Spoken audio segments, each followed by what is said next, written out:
See, we're at my workshop.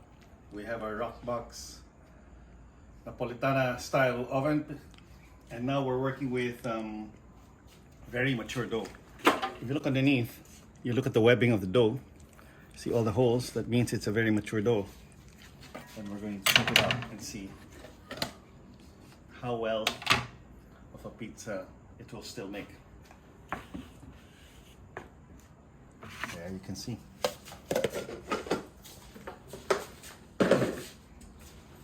We flour the surface, flip it over, flour the other side. One thing with mature dough is it's more delicate, more difficult to work with. It's prone to tearing, but it's also supposedly more flavorful. The yeast has had time to work on the sugars in the flour and really bring out more of that bread taste.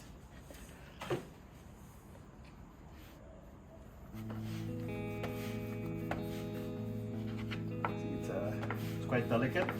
It's harder to do the slap method of opening the dough. I can feel that it's quite sticky. So if you'll notice, it's actually quite thin already in some areas. So that will make it prone to tearing. Move the flour side, move it up again, and work from here. So we didn't have time to make our own tomato sauce, or working with bottled tomato sauce. But that's good. That's okay. Flavor's still good.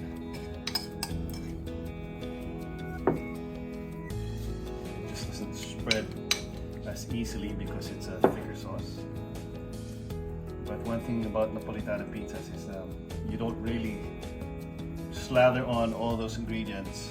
What you want to do is have the ingredients come in, balance, and they can play with each other. And it's not a constant one taste in your mouth as you bite into the pizza, but rather you get different nuances of different ingredients. But this one actually is not going to be a Napoletana style topping. We're making a Hawaiian pizza because we are a Hawaiian family pizza. Hawaiian pizza family. So I'm spreading some of the ham. And here we have what makes this a Hawaiian. Pineapple.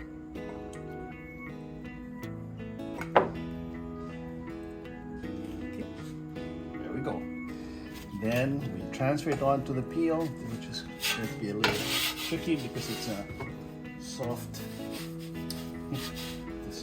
dough. So when I stretch it, okay, that's okay. That wasn't just to give it the Italian goodness.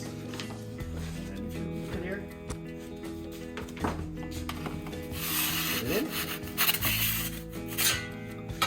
and now we make the heat work its magic.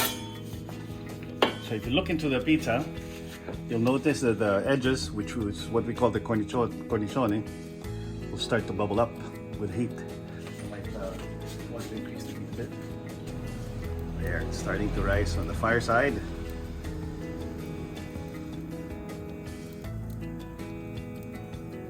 And on the leeward side, it's not rising as much, but we'll slowly turn it around. Okay. The edges are starting to toast. That's what you call leopard spots. That's what you're looking for when you're baking a Napoletana style pizza. If you notice, we have it away from the fire bit so it can bake a little longer. It doesn't burn. It doesn't burn.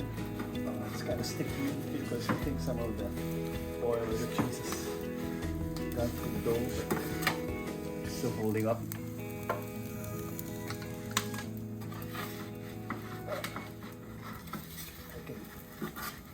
Okay, I guess we're done because it's starting to stick. Alright. Perfect. Perfect bake.